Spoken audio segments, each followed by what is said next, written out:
this documentary so people wouldn't have to always stare and take pictures, because we don't like when they take pictures, so they just knew who we are and stuff. As they've grown, much of their life is still the same. They still live in the same small town in Minnesota with their 14-year-old brother Cody, 12-year-old sister Morgan, parents Mike and Patty, and the family dog, Sadie. To put it simply, Abby and Brittany are not morning people. They need more sleep. When they wake up in the morning, they're usually cranky. When they get up in the morning, they're very crabby. From the moment they start their day, Abby and Brittany are an incredible display of teamwork. From doing their hair to putting on makeup, they appear to be totally in sync, but that doesn't mean they always agree. It's fine, don't touch it. Believe me, we are totally different people. We usually bargain with each other, like, if you do this, I'll give you that, or we take turns. We take turns a lot. When they first started to drive, it was kind of scary because they would hit the brakes and go too slow and then go too fast and then too slow. Hold on, slow a little bit down there. Don't worry. Why do you have your blinker on? Oh. The pressure is on because tomorrow, Abby and Brittany turn 16, and first thing in the morning, they head to the DMV for the driving portion of their licensing test. But the bad news is, 2 tests means 2 chances to fail. I passed. Yeah, I ran over the flag man. Okay, these are for you too. From me.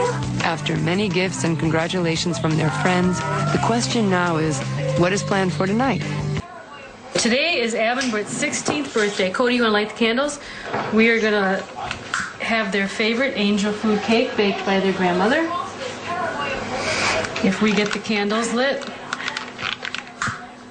Go. You have to make a wish. Cody, stop!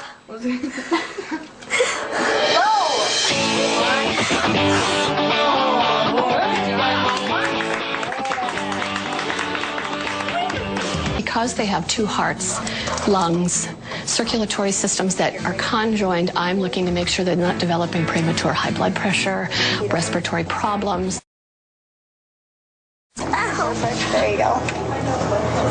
Hey, how are you? Good, how are you? I'm okay. Oh, good. Haven't seen you in a while.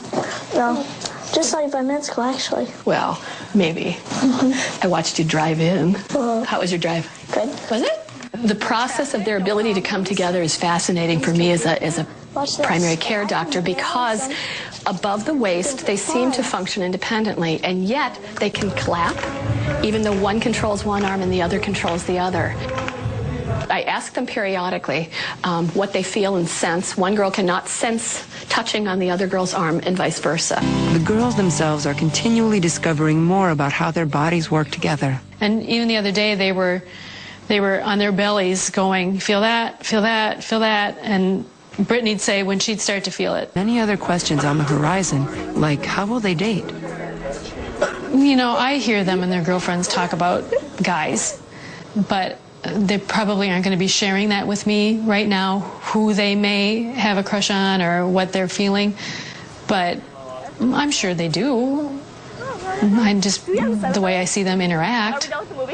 The whole world doesn't need to know who we're dating or what we're gonna do and everything. As for motherhood, only time will tell. Yeah, we're gonna be moms.